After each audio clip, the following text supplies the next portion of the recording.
first time I really came over here. You know, I had a whole bunch of weird paranoid suspicions about what the hell was going on, because there was a lot of stuff I couldn't understand. Right.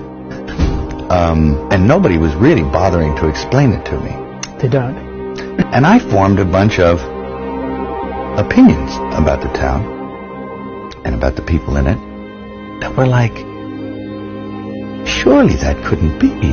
The whole place can't be like, you know, Weird Town, you know, where the stranger wanders in and all the people are in the bar and they all shut up when he looks at them. And they tell you don't go to the house on the hill. And it's like that.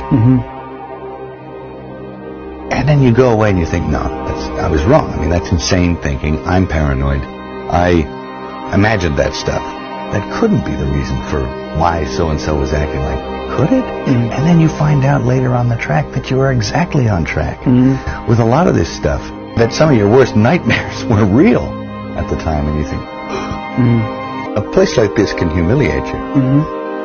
And it can humiliate you, it can be humbling. I mean, it does rip your life to pieces if you'll let it.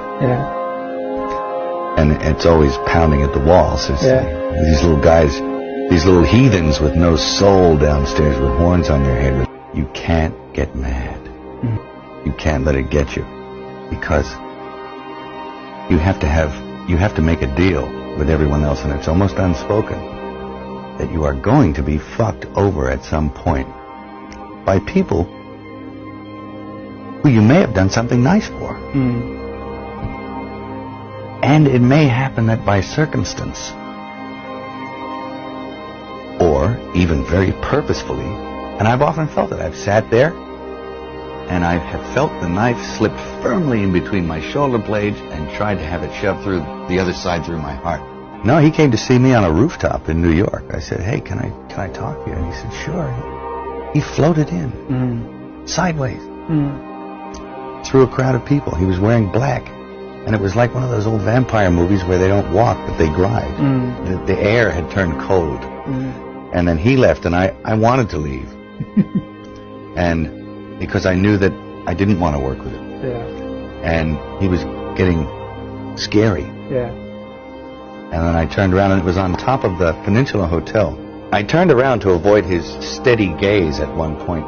And I was looking at a building with the top of the sixes on it. So there was a huge illuminated 666 in red.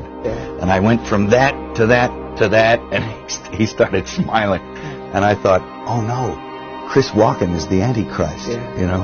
And I'll think, Walken, and you'll resent it for a little while, then you have to let it go. Otherwise you'll eat yourself alive. And I think it takes that kind of cockroach resilience to survive in this town.